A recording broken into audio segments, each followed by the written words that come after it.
Welcome to Faith Fondue, a podcast featuring author and educator Haley DeMaria and teacher and blogger Ann Strickers. Faith Fondue features a melting pot of topics ignited by a flame, our faith, and guided by the Holy Spirit. This is Season 4, Episode 15. It is August 15th, and Ann, it's been almost a month since we last taped, and wow, a lot has happened. So many times over the past few weeks, I've thought to myself, I can't wait to talk to Ann about this. So let's talk. We always start with part one, the flame, what's hot this week. So let's talk about and start with what's been hot this month. And for me, in many ways, and I think for many Americans and most people across the world, that was the Olympics. So Ann, good to speak with you again. Tell me how you felt about the Olympic Games. Yes, excited, very excited to talk about the Olympics. And honestly, Haley, I think what I'm most excited to talk about is just how excited other people were.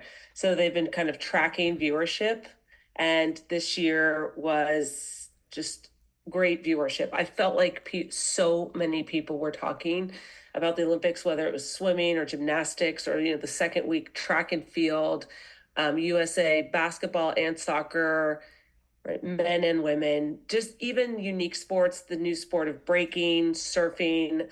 I don't know, did you feel that way? There was just a lot of positive, inspired conversation. For once, I didn't hear a lot of complaints. Right. It's easy for sports to feel frustrated, delusioned, angry. I did not feel that way the last few weeks at all in light of the Olympiad. Your thoughts? So I agree. And I think there were times where I couldn't believe they were already coming to an end, that I felt like I had so many more sports that I needed to watch and catch up on.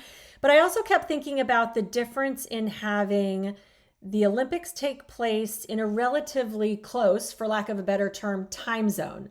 So these Olympics didn't take place 12 hours ahead or behind. So we actually could watch a lot of these events live, which I think makes a big difference, especially in this time of social media where you get alerts on your phone. You know who wins, you know who places first, who doesn't. And I know, NBC and all of their affiliates had a lot of the footage coverage live during the day, and then they showed highlights or re-showed certain events at night. I get that. And oftentimes I'd watch them during the day and rewatch them at night because they were so exciting. But I do think there was something to being able to watch the competition as it was unfolding. And I don't know if that played into the excitement of it. It certainly did for me. But I found myself drawn to so many different sports that I haven't necessarily watched in the past. I agree. Sports, that's television wise, it's the one thing that all the networks want because people want to watch them in real time. They want to watch them live. And then how they curate it for the evening to be able to watch it. It's just a win-win situation. One example of a live experience, though, was the men's final for basketball. Just obviously as a Steph Curry huge fan, last summer, he was in Lake Tahoe. He had a hole-in-one. He won this tournament I go to every year. I'm back in Lake Tahoe. I'm watching him. They call it the Arc de Triomphe, where he just put up these baskets that are unbelievable and secures the gold. Just one example, but right. Just so much fun. And in the bar, everyone was yelling, USA, as they also did after the women won the soccer match, right. USA.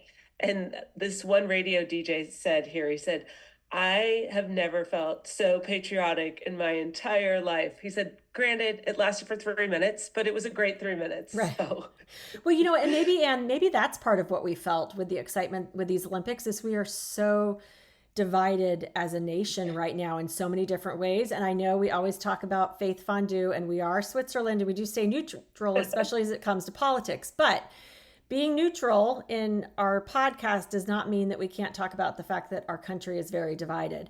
And in so many ways, we were united during these Olympic Games.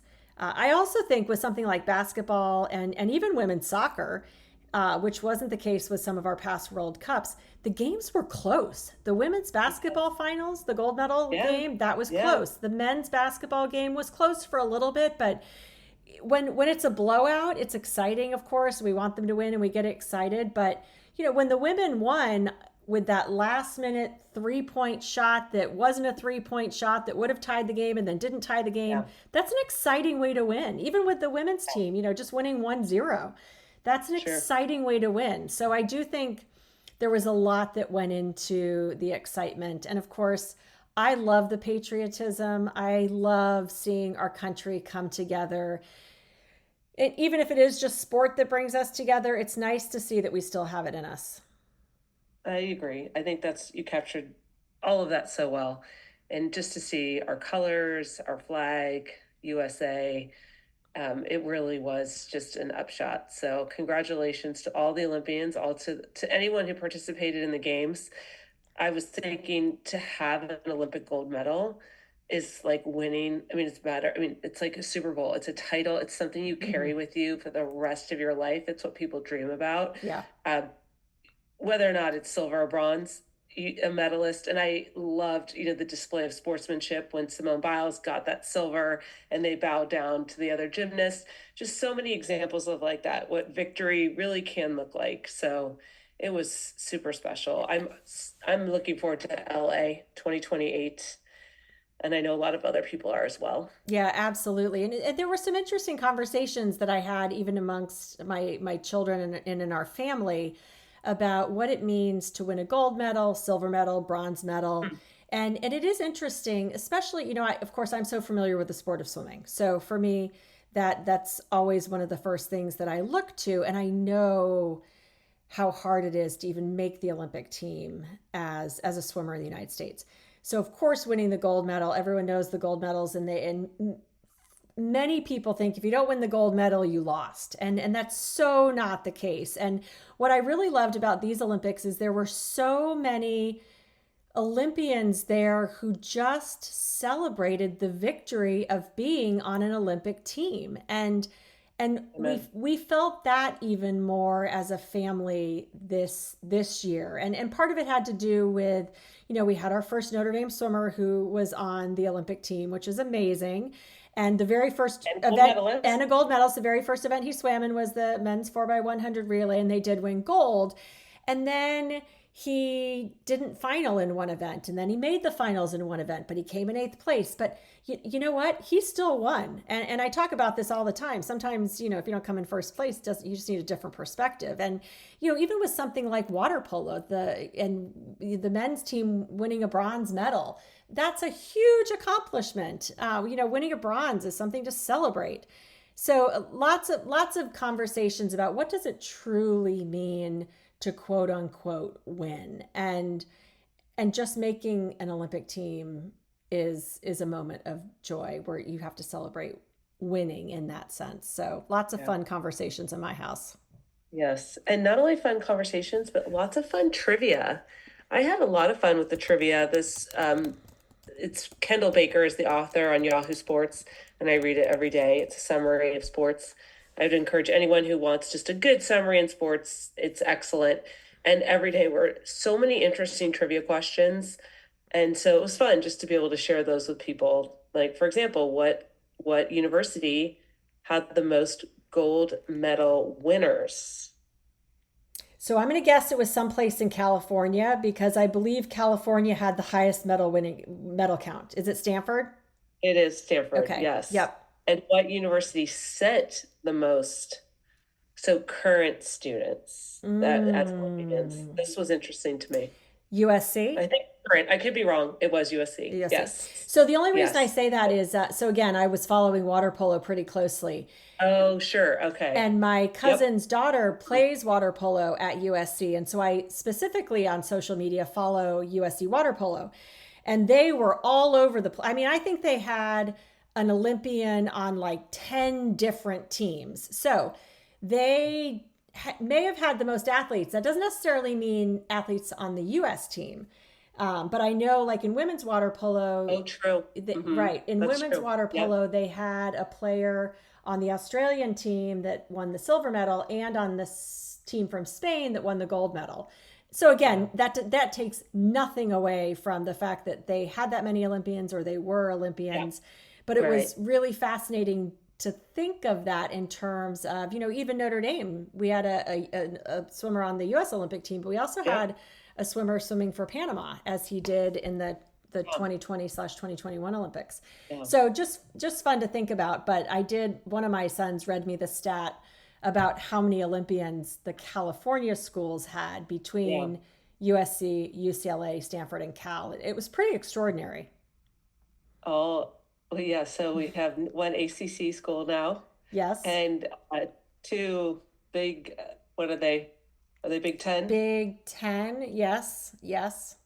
So It was yeah, also interesting to be on social media and see all of those stats, right? Of course, you probably saw some of the stats about the California schools. The yeah. ACC was putting out stats about their medal winners, all the I'm different sure schools do. It claiming their turf. again, Yep. everybody was celebrating. It Yeah. was a source of Yeah. pride. It was really fun to watch. Yes. I'm excited just to see where Simone Biles, what she'll do next. Hmm. My mom and I were talking about that, and I said, she can do whatever she wants. For one, will she be an announcer? She'll probably Right. do a lot of charity work. She has a foundation. She is married. I'm sure she would like to have a family. Not Hmm. that you can't do that at the expense of other things, but that might be a big priority for her. So it is truly, it was wonderful to celebrate her and recognize her for who she is and all that she is, and to just look ahead to what she will offer the world. I So agree. I'm I excited agree. for that. Great Yeah. Olympic Games. Now, one thing, and we'll close with this before we move on to our spiritual stew. I don't know if you know this, but it's something that I don't know if I can do it. I would love to do it, and I don't even know if they will do it. But so the marathon is always the last Olympic event, which always takes Yep. place on the Yes. last day. Yep. So, of course, the last day of this Olympiad was a Sunday. So Saturday night, with all the lights on in Paris throughout the city, they opened the marathon course to the public. Well, I say the public, you Oh, had to register for it. So they took 2024 registrants, and they okay. entered this marathon, and they actually Huh. ran the marathon route that the runners would run the Wow. next day through the streets of Paris. And Wow. I just thought that sounded like the coolest thing. Wouldn't that be Wow. neat to be in I, LA in 2028, if you're a runner, which I am not, and to run the marathon course through what is probably a really neat area, right? With yeah. all of the Olympic events and signage and Yeah. people and the Right. experience and the music and people in town, to know that they're going to be running that same course the next day. Cool. Yeah. Part of me isn't surprised because of Paris took on kind of this creative Mm-hmm. way of the opening ceremonies. I did not watch. I know there was some controversy around it. We don't need to get into it, Right. but it was very on the River Seine, Mm-hmm. obviously, and creative and different. And then the triathlon in the actual river as Right. well. And so now this marathon course. Now, I did run the LA Marathon in 2001. So that would not, I can't recommend the course, but it will be, yeah, that course, but we'll see if it was inclusive of those so many venues, which I understand will be in many different places, Right. including up here in the Bay Area. So um, that's go Paris. I, What a wonderful host. A great host city. And their closing ceremonies were fantastic. I So. I agree with all of that. I can't believe I did not know you ran the LA Marathon. That is my one and only marathon that I have run, is the LA Marathon as Oh, I well. think that's in your book. Yes, I That's did run great. that. I I didn't. Yes. 96 or 7, I think, so a couple Yes, years you know before the you. course. Downtown LA. Oh, yes. It's IUSD. not flat. Yes. No, it's not. On the highways. Yeah, All of it. it's yeah. It's a good one to finish. Well, moving Yes. on to our spiritual stew. You know what? I'll let you start. What do you have going on in the stew? Well, we this has been so positive and celebratory of the Olympics, and this isn't meant to be negative, but we. So I start school tomorrow. We had our welcome back liturgy, And the reading, which was chosen intentionally, it's a beautiful reading. It's, Jesus speaks to the children, and he wants them to come to him, and tells people we must be like children, right? Mm-hmm. But there is one line in the gospel, and it says, "And whoever receives one child as this in my name receives me. See that you do not despise one of these little ones. For I say to you that their angels in heaven always look upon the face of my heavenly Father." So the word is despise Mm-hmm. that stood out in the preaching by our by the Jesuit priest that does most of our community masses. And as a, I wouldn't say an order, but an encouragement, to not despise our students. We love them, and there are those ones that Mm-hmm. challenge us every year, and it stood out to me because I'm reading this book by Sally Jenkins. She writes for the Washington Post, sports Yep. writer. It's called The Right Call, and she has like 7 ideas basically of what we can learn through sport and apply it to our life. But one of the ideas too is just personal discipline, and she uses Peyton Manning as an example. He would obsessively look at game tape when something went wrong. So if he missed a pass, if something like the play didn't work, over and over again, he'd review it and really try to make things right. And a friend of mine who is a principal says, I want my teachers to be like Peyton Manning. I want them to be almost pathological if something in class doesn't go right, or if there's something wrong with the relationship, to examine it, to review it, to think about it. So I thought, okay, if I'm being told in scripture not to despise my students, rather than sit in that kind of muck, that word it's a heavy word. What can I do? Can I think about the class? Can I review it as if it's on film? Look at this person, look at our interaction, look at what goes wrong. How could it be different? So, in that way, it was a challenge, but like any challenge, it's an opportunity. And I think that's what the gospel offers for all of us, Yes. because we are human, we will be challenged. I know there will be students, I know this, that will challenge me, and I will challenge them. I mean, Mm-hmm. it's part of it. Right. So rather than sit in that despising role, let's see what we can do differently. So, well, and I understand what you're saying, that the word despise is a very hard word. And whether we do or don't despise someone, I won't say a child, that does seem a little harsh. But Yeah, you're right. absolutely Yeah. right. There are colleagues, students, people we meet every day, family members who do really challenge us. And yet I think it's during those challenges, especially in a work setting, especially when you're working with children, those children, students that challenge us the most are oftentimes the most rewarding. Those are the ones that need us the most. Those are the ones that we can really make a profound difference in their lives. And so I think if we look at it that way, so I love the reading here where it's telling us to not to with those children we despise, or these little ones, to not turn away from them, but to really embrace them, knowing that they are, made in God's image and he loves them as much as he loves us. But those are the ones that really can profoundly make a difference in our lives. And I think that you've taught for years. Those some of your students that challenge you, where you can quote unquote turn them around or make an impact on their lives or reach them in a meaningful way. That's why we teach. That's why we teach. That's why we do what we do. Yeah. It is, part of the gospel. Christ says it's easy to love those who love us. Yes. Really, we're challenged to Love the extend that. taxpayer. Yeah, The our tax man. enemies. Yes. Tax Yes. man, tax woman, tax Tax person. woman, tax person. Well, today is August 15th. It is the Assumption of the Blessed Virgin Mary. Today's gospel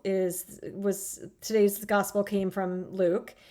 And it's interesting. So today was a day, I will say, for me. And in Luke's gospel, we hear the story of Elizabeth's child, quote, leaping in her womb at the sound of Mary's voice. So speaking about the Blessed Virgin Mary, and this spoke to me in a way that was actually not Mary's voice or Elizabeth's child, but it was the voice of the priest who was saying mass. So Today in Ellicott City, Maryland, at the Shrine of St. Anthony, Father Monk Malloy, who of course was the university president when you and I were at Notre Dame, came to Maryland and said Mass. He recently wrote a book called People First. We've mentioned that before here. We will at some point do a podcast about this book. It's about leadership.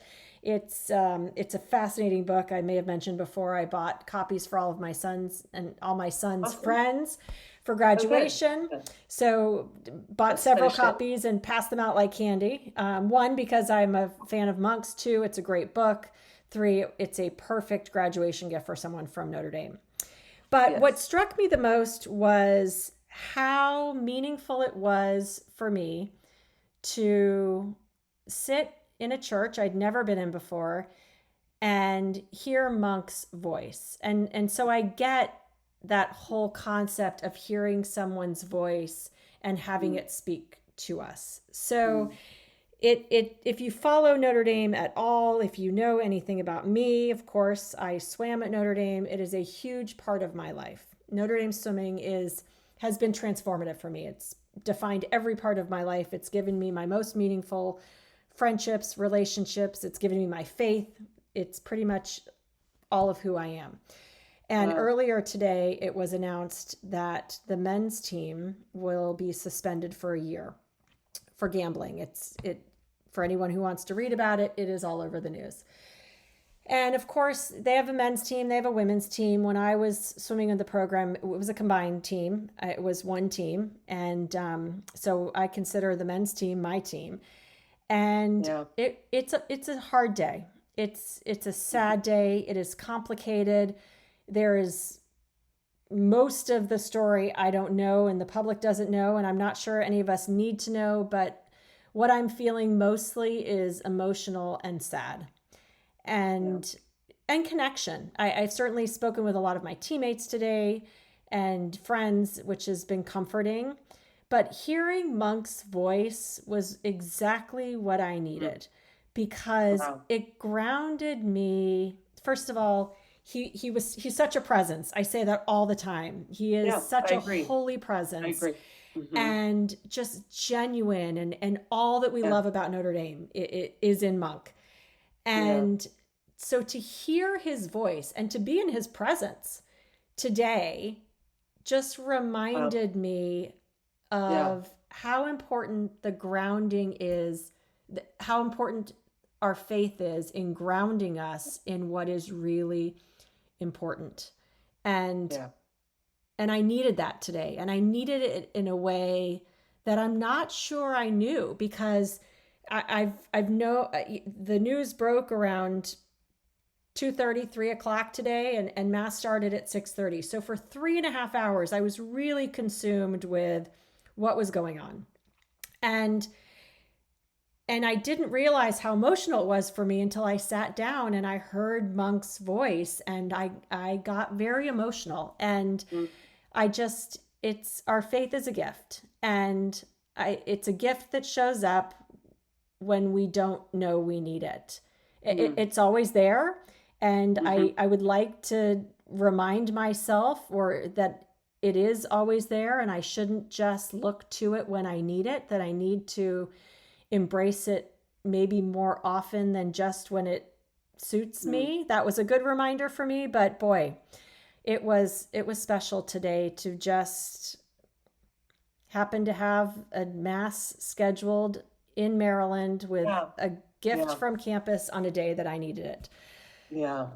So that was my afternoon. Yeah. Yeah.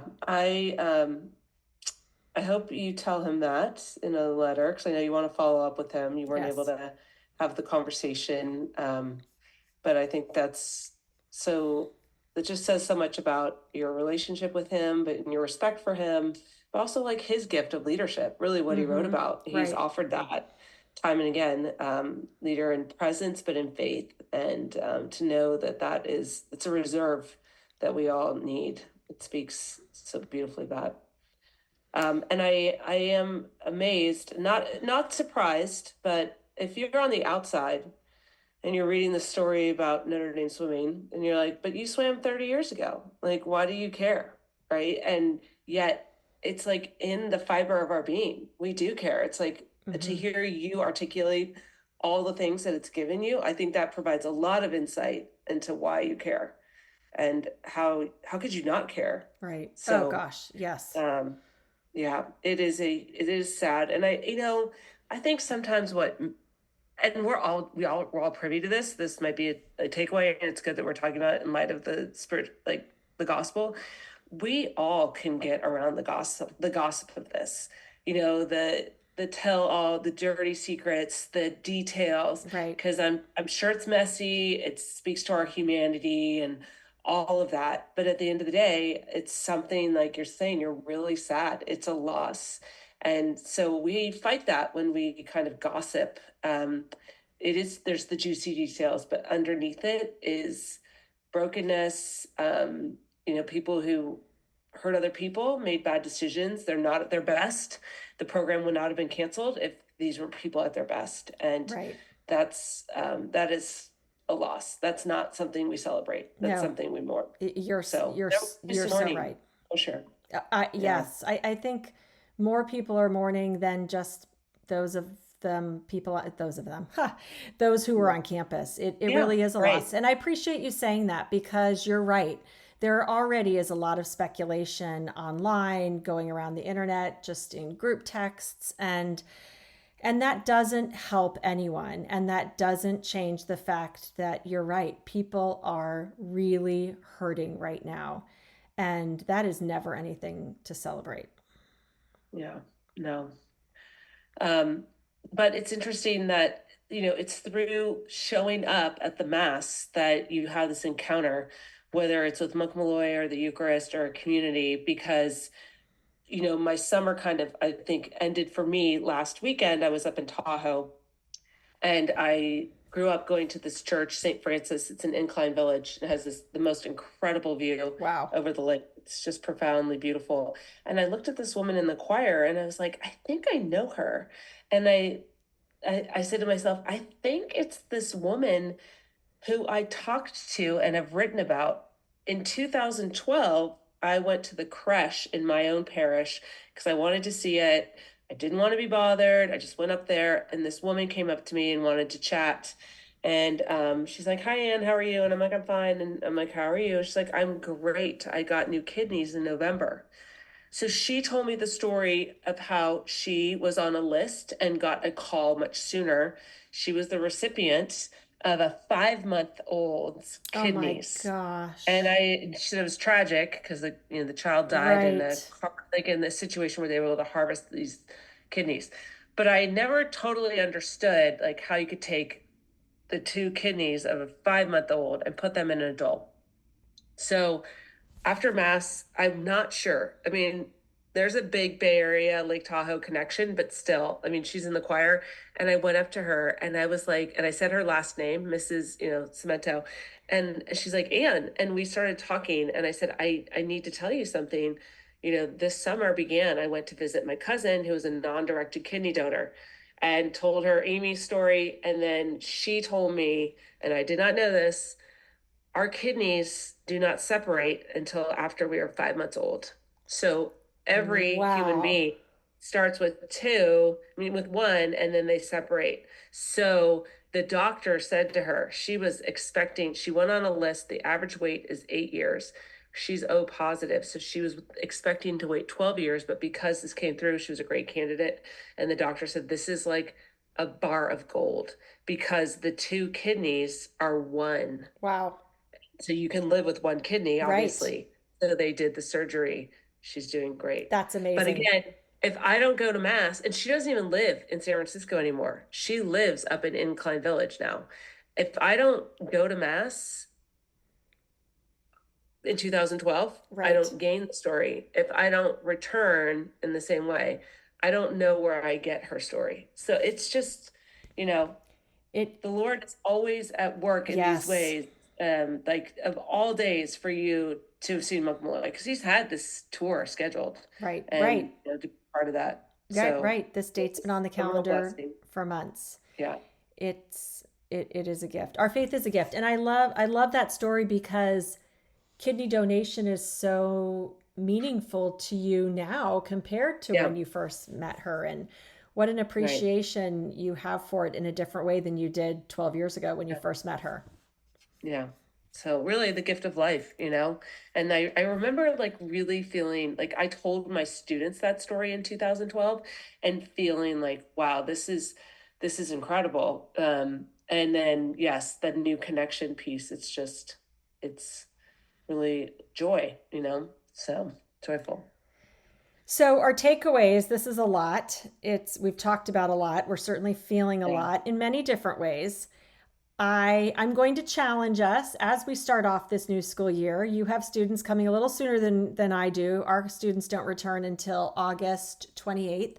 So I've got almost 2 weeks before the students return. So one thing I'm going to challenge both of us with, and this is an easy one, so I'm going to start off with a softball starting off Okay. this year. We are not going to despise any of our students. Okay.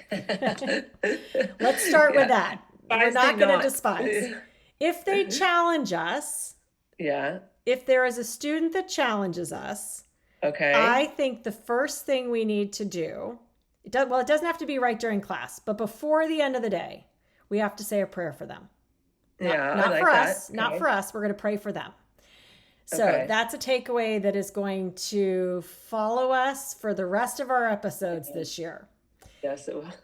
And we're going to Well keep said. each other honest with that. My other takeaway, and you can participate or not, but mine is something that you mentioned that really stuck with me, because I will be honest with you, I am guilty of this all the time. I am going to work really hard, and I don't love this word, and I really don't love this about myself. I'm going to try really hard not to gossip. If I hear Okay. something, it happens more at work than Yeah. anything else, probably Yeah. happens about a kid that somebody I does or know. doesn't quote unquote despise, but Yeah. that's my goal. It doesn't help anybody. It's not a Mm-hmm. kind thing to do. Oftentimes it's not true, and Mm. it just stirs the pot, and I don't want Yeah. to be a part of that. Yeah. So I'm putting it out there, and I'm going to hold Okay. I love myself it. to it. Yeah. They said it's like, what does Pope Francis say? It's like a pillow of feathers. You know, you spread it out and then it's hard to pick up all the pieces. I think the challenge with gossip, Haley, and we can talk about this more, is like it's hard to separate sometimes just like factual information. Like you do need to know, like, okay, there's a story, you know, I read it on, I think, Sports Illustrated on the Notre Dame Swimming team, and it gives an overview. And it's like there's what they can write, and there's the story, and then there's always like a little more of, we all know this in any given story, what's really happening. And then at what point is it just gossip? Right. You know, I don't have the answer to that. So I only offer that because I agree with you. Like there are things like where I don't need to repeat it. It's not like I said something about a member of my golf club. It was not necessary information. It added to the story. It was a little bit juicy. And then my friend's like, I don't like that. I don't like that. And I was like, I probably shouldn't have said it. Mm-hmm. Right. So Right. there's maybe an example. I don't know.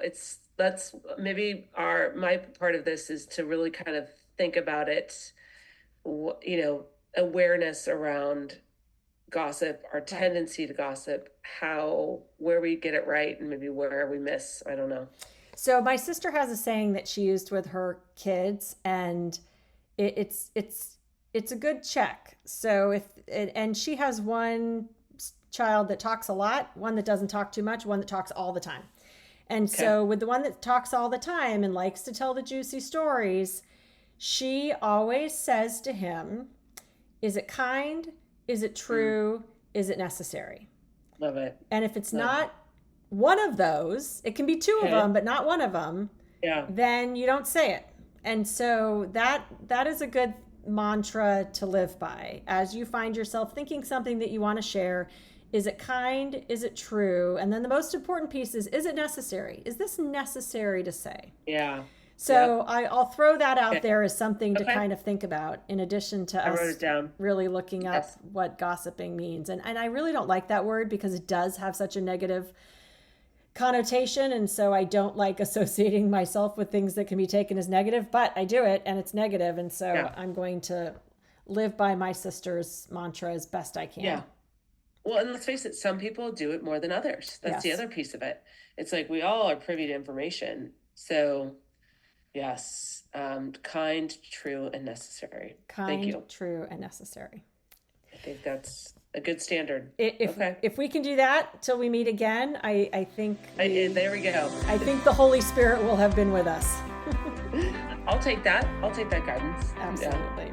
All right. Well, Anne, I'm so glad we made time on a Thursday night to record. It's not our normal night, but we needed to get back on track. Again, Yep. This is season 4 of Faith Fondue, episode 15. We have, what does that make? 9 more to go. We will get them done for 24 episodes in 2024. I look forward to connecting again. Likewise. Thank you. Have a good 2 weeks. You too.